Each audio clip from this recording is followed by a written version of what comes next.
हर हर महादेव, ओम नमः शिवाय। दोस्तों, सावन का महीना चल रहा है। ऐसे में हर कोई भगवान भोलेनाथ को खुश करना चाहता है। हर किसी की इच्छा होती है कि वह सावन में भोलेनाथ को खुश करके अपनी सभी मनोकामना पूरी कर ले। पर कई बार आप लोग कुछ ऐसी गलतियां कर देते हैं या कर बैठते हैं जिससे शिव क्रोधित हो जाते हैं। और ये तो आप सभी जानते हैं कि शिव अगर भोले हैं तो उनका क्रोध भी विनाशकारी होता है। इसलिए अगर आपने या आपके घर में किसी ने व्रत रखा है, सावन को पूरे विधि विधान से पूरा करना चाहते हैं, तो आज के इस वीडियो में जो बातें बताई गई हैं उनको ध्यान पूर्वक सुन के समझ लें। दोस्तों, सावन में कई ऐसे काम होते हैं जिनको करना वर्जित माना गया है।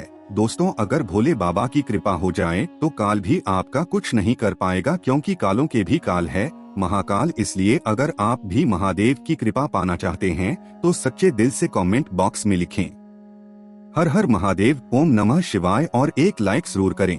दोस्तों, में या सोमवार व्रत में क्या खाए क्या नहीं खाए, सावन में लहसुन प्याज खाए या नहीं, व्रत में नमक खाए या नहीं, कौन सी गलती नहीं करनी चाहिए, पति पत्नी को दूरी क्यों बनाना चाहिए और कौन से रंग के कपड़े नहीं पहनना चाहिए, ऐसी कौन सी गलतियां हैं जिसे सावन के दौरान हमें भूल कर भी नहीं करना चाहिए। साथ ही सावन के इस पवित्र महीने में कितने सोमवार पड़ेंगे और सावन की समाप्ति कब है, आइए जानते हैं सब कुछ इसमें। दोस्तों, सावन का महीना कोई मामूली महीना नहीं होता है।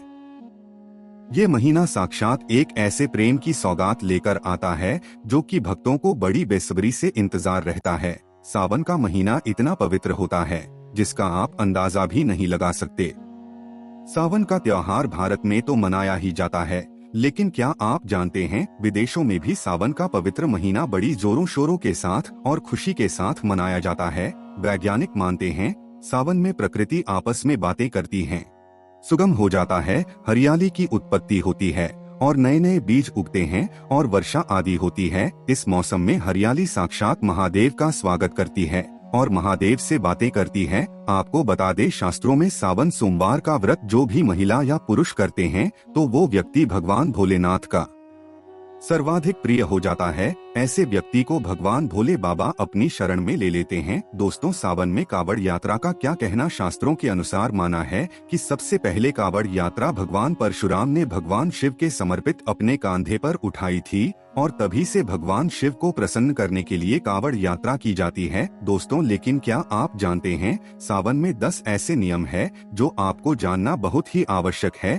अगर इन नियमों का पालन अगर आप अपने जीवन में नहीं करते हैं तो आपको भगवान शिव के क्रोध का सामना करना पड़ सकता है। आपका पूरा परिवार गरीबी, निर्धनता और बर्बादी का सामना कर सकता। आइए जानते हैं। तो सबसे पहले जानते हैं सावन सोमवार व्रत की तारीख। पहले सोमवार का व्रत 10 जुलाई, दूसरे सोमवार का व्रत 17 जुलाई, तीसरे सोमवार का व्रत 24 जुलाई, चौथा सोमवार व्रत 31 जुलाई, पांचवा व्रत 7 अगस्त, छठा सोमवार व्रत 14 अगस्त, 60वां सोमवार व्रत 21 अगस्त और 8वां सोमवार 28 अगस्त को रखा जाएगा। दोस्तों, अब जान लेते हैं सावन सोमवार के व्रत में क्या खाना चाहिए और क्या नहीं खाना चाहिए। आपने सावन सोमवार का व्रत रखा है तो आप इस दिन सात्विक भोजन ही करें। यह निर्जला व्रत नहीं होता, इसलिए इस व्रत में सेंधा नमक से बनी चीजें खा सकते हैं। अगर आपने फल खाने पर संकल्प लिया है तो नमक भूलकर भी ना खाएं। आप फल वगैरह ही खाएं और कुछ मत खाना। व्रत में बाहर का गन्ने का जूस मत पीना,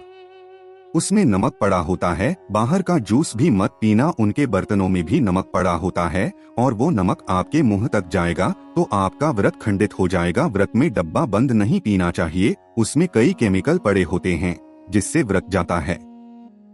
दोस्तों, सावन में कई बार शुक्रवार का दिन पड़ जाता है तो खट्टा भूलकर भी मत होना, क्योंकि माता संतोषी इस दौरान जागृत अवस्था में हो जाती है, वो रुष्ट हो जाएंगी। और इस दिन आप पानी, पूरी, इमली की चटनी वगैरह खट्टे फल वगैरह जाने अनजाने में भी मत खाना, क्योंकि इससे माता संतोषी क्रोधित हो जाएंगे। एक बार माता संतोषी रुष्ट हो गई तो आपको जिंदगी भर कष्ट भोगना पड़ेगा। माता रानी बोली पर सावन के महीने में जो भी शुक्रवार के दिन खट्टा खाता है उसे परेशानी और माता के क्रोध का सामना करना ही पड़ता है। सावन में साधारण नमक फलों पर लगाकर या अमरूद के बीच में भरकर भूलकर भी नहीं खाना चाहिए। आप सेंधा नमक फलों पर लगाकर खा सकते हैं। सावन के व्रत में चाय आप पी सकते हैं, लेकिन चाय में नमक मत डालना, इससे हड्डियां गल जाती है। सावन के व्रत में दूध नहीं पीना चाहिए, इससे भगवान शिव क्रोधित हो जाते हैं। सावन में हल्दी मिलाकर दूध पीने से भयंकर श्राप लगता है।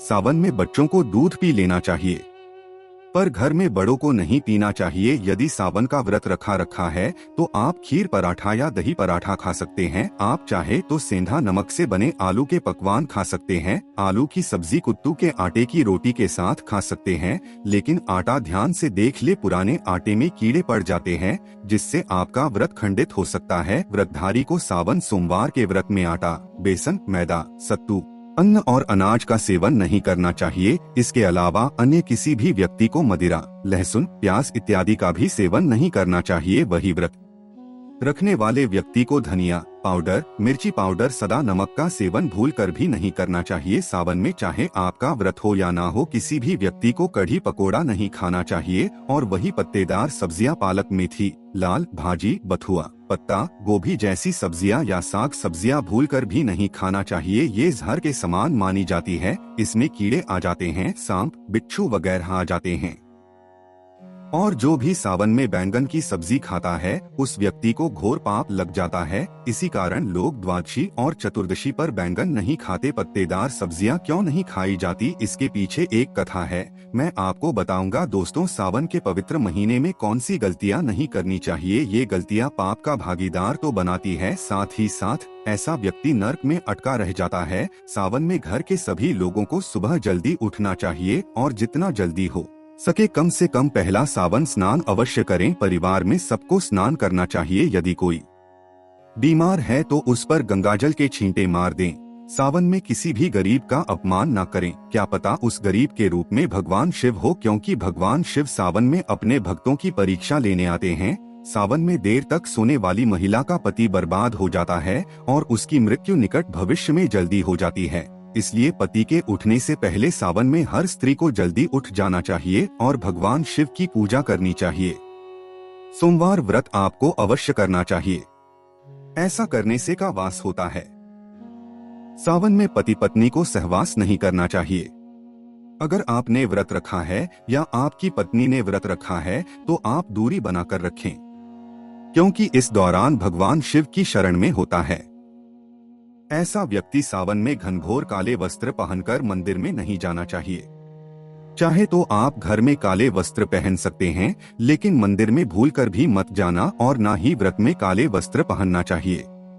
वैसे तो सावन में लहसुन, प्याज नहीं खाना चाहिए, पर यदि आपका व्रत तो उस दिन पूरे परिवार को लहसुन प्याज से परहेज करना चाहिए। सावन के महीने में घर में गंदगी नहीं होना चाहिए, इससे प्रकृति नाराज हो जाती है। सावन में आपके घर का जो मंदिर है उसमें माचिस के खाली पड़े डिब्बे या माचिस नहीं रखना चाहिए। सावन में घर में किसी भी व्यक्ति को गाली नहीं देना चाहिए, चुगली आदि नहीं करना चाहिए। पत्नी को अपशब्द नहीं कहना चाहिए और ना ही पति को अपशब्द कहना चाहिए, इससे भगवान शिवा आपको श्राप दे देते हैं। सावन में जो भी व्यक्ति दूध में हल्दी डालकर पीता है उसके ऊपर का क्रोध बरसता है।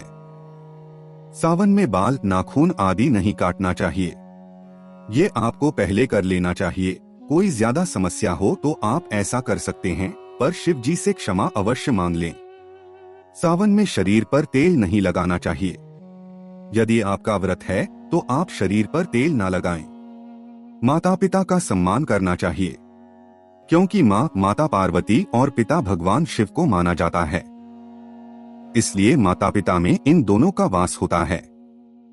माता पिता का आदर करने से भगवान शिव और माँ पार्वती प्रसन्न होती हैं। सावन में देवी देवता से जुड़ी कोई भी चीज कभी किसी को मत देना, नहीं तो भगवान शिवा आपके घर से सदैव के लिए चले जाएंगे। दोस्तों, आप जानते हैं सावन के इस पवित्र महीने में शिवलिंग पर कौन कौन सी चीजें नहीं चढ़ाना चाहिए जिससे आपको पाप ना लगे। शिवा पुराण के अनुसार शिवा भक्तों को कभी भी भगवान शिवा को तुलसी, हल्दी और सिंदूर सहित ये 6 वस्तु नहीं चढ़ाना चाहिए। पौराणिक कथा के अनुसार केतकी के फूल ने ब्रह्मा जी के झूठ में साथ दिया था, जिससे नाराज हो भगवान भोलेनाथ ने केतकी के फूल को श्राप दिया, इसलिए केतकी का फूल शिवलिंग पर नहीं चढ़ाया जाता। और वही नारियल का पानी भी शिवलिंग पर कभी भी अर्पित नहीं करना चाहिए। शंख से जल भी भगवान भोलेनाथ को नहीं चढ़ाना चाहिए। शास्त्रों के अनुसार सुबह 5 बजे से लेकर सुबह 11 बजे तक शिवलिंग पर जल चढ़ाना बहुत ही शुभ और अत्यंत मंगलकारी होता है। कभी भी शाम के समय शिवलिंग पर जल न चढ़ाएं। शास्त्रों के अनुसार शिवलिंग पर काली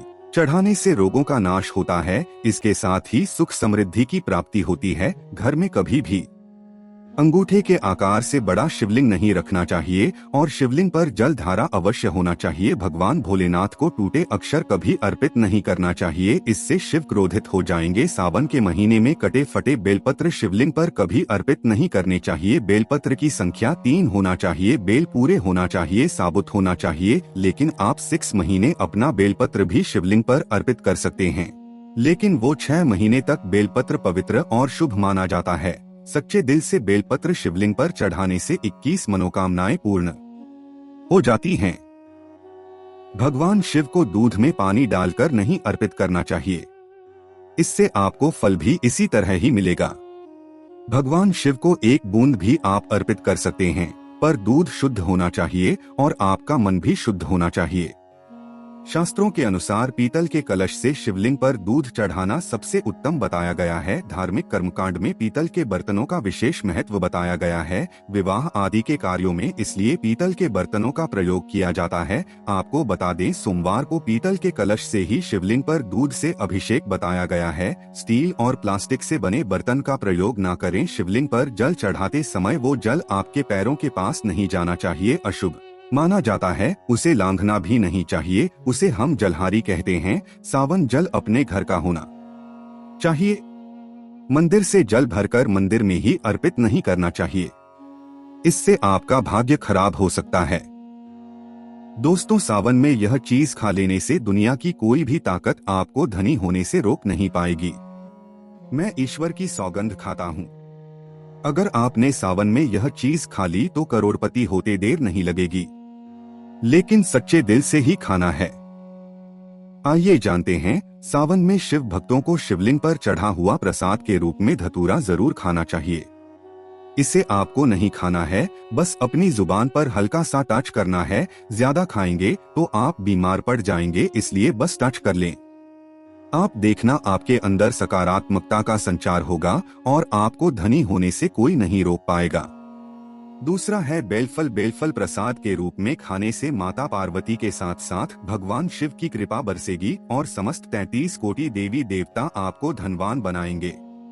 बस ये चीज आपको खाना है और आप खुद देखना, आपको धनी होने से दुनिया की कोई रोक नहीं पाएगी। दोस्तों, ये सब जो हम आपको बातें बता रहे हैं, उनका हिंदू पुराणों में आपको साफ साफ प्रमाण मिल जाएगा। इसलिए दोस्तों, अगर आप भी पुण्य कमाना चाहते हैं तो इस वीडियो को अपने सभी हिंदू भाई बहनों के साथ जरूर शेयर कीजिएगा, ताकि सभी अपनी समस्याओं से निजात पा सकें। और अगर आप भी किसी समस्या से परेशान हैं तो हमें कमेंट में लिख के बता सकते हैं, हम पूरी कोशिश करेंगे आपकी समस्या का समाधान करने के साथ ही आपको वीडियो कैसा लगा हमें कमेंट में जरूर बताइएगा और वीडियो को लाइक और शेयर करना ना भूलिएगा। हर हर महादेव, जय शिव शंभू।